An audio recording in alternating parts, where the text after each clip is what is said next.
Assalamualaikum warahmatullahi wabarakatuh.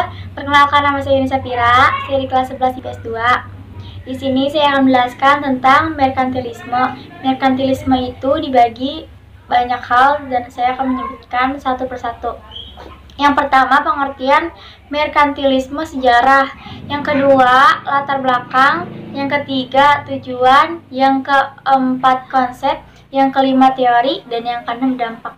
Selanjutnya akan saya jelaskan. Nah, di sini saya akan menjelaskannya. Apa itu merkantilisme? Merkantilisme itu adalah suatu teori ekonomi yang menyatakan bahwa kesejahteraan suatu negara hanya ditentukan oleh banyak aset atau modal yang disimpan oleh negara yang bersangkutannya, dan bahwa besarnya volume perdagangan global teramat sangat penting. Merkantilisme juga ditandai dengan adanya campuran tangan negara secara ketat atau menyeluruh dalam kehidupan perekonomian guna memupuk kekayaan logam mulia sebanyak-banyaknya. Aset ekonomi atau modal negara dapat digambarkan secara nyata dengan jumlah kapital, mineral berharga, terutama emas maupun komoditas lainnya, yang dimiliki oleh negara, dan modal ini bisa diperbesarkan jumlahnya dengan meningkatkan ekspor dan mencegah impor sehingga neraca di perdagangan dengan negara lain akan selalu positif. Selanjutnya, sejarah merkantilisme. Ajaran merkantilisme dominan sekali diajarkan di seluruh sekolah Korea pada awal periode modern, dalam kurung dari abad ke-16 sampai ke-18. Era di mana kesadaran bernegara sudah mulai timbul. Peristiwa ini memicu untuk pertama kalinya intervensi suatu negara dalam mengatur perekonomiannya, yang akhirnya pada zaman ini pula sistem kapitalisme mulai lahir. Dalam menjalankan gerakan merkantilisme, negara-negara ini melakukan perlindungan dagang dengan mengenakan bea cukai masuk yang sangat tinggi. Perencanaan ekonomi dilakukan dengan menerapkan kebijakan sebagai berikut. Nah, yang pertama itu berusaha mendapatkan logam sebanyak-banyaknya, atau itu dalam maksudnya logam mulia. Yang kedua, meningkatkan perdagangan luar negeri. Yang ketiga, mengembangkan industri berorientasi ekspor.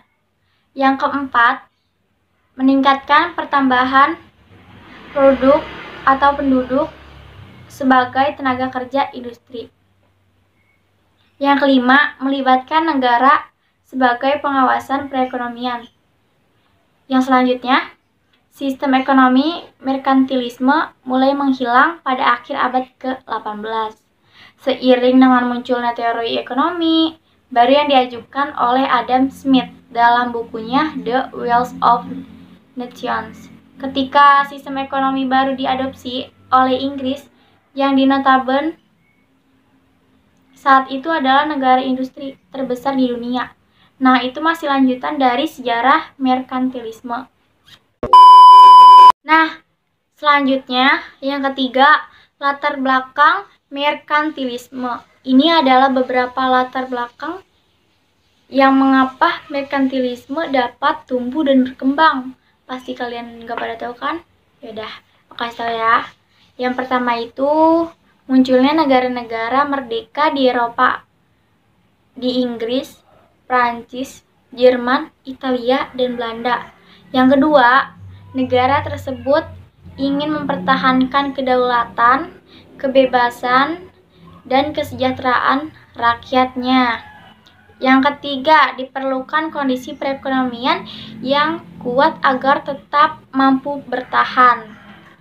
Yang keempat, ditetapkan logam mulia sebagai stand ukuran kekayaan suatu negara. Yang kelima, dibuka jaringan perdagangan, diadakan pelayanan atau pelayaran serta eksplorasi ke wilayah-wilayah baru. Nah, yang ini yang keempat, tujuan merkantilisme. Tujuan merkantilisme merupakan kebijakan sebuah ekonomi nasional dengan tujuan untuk mengumpulkan cadangan moneter. Secara historis, penyebab perang dan termotivasi untuk melakukan ekspansi kolonial adalah kebijakan tersebut. Kebijakan lainnya, yang pertama itu menciptakan koloni di luar negeri.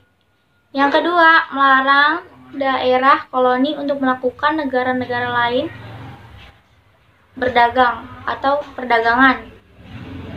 Yang ketiga, memonopoli pasar dengan parts pokok. Yang keempat, melarang perdagangan untuk dibawa dalam kapal asing. Yang kelima, subsidi ekspor dan masih banyak lain-lainnya. Lalu, yang kelima itu konsep umum merkantilisme. Dengan mendorong ekspor dengan banyak insentif dan mengurangi impor. Biasanya dengan pemberlakuan tarif yang bekerja dengan mekanisme.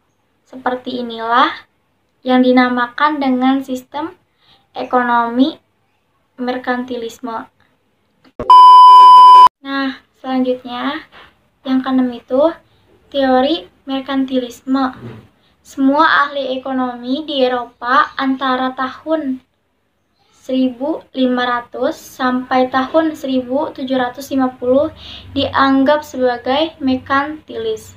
Meskipun ketika itu istilah merkantilis belum dikenal, istilah ini baru pertama kali diperkenalkan oleh Victor de Rambouillet Mireles de Mirabeau pada tahun 1763 dan kemudian dipopulerkan oleh Adam Smith pada tahun 1776.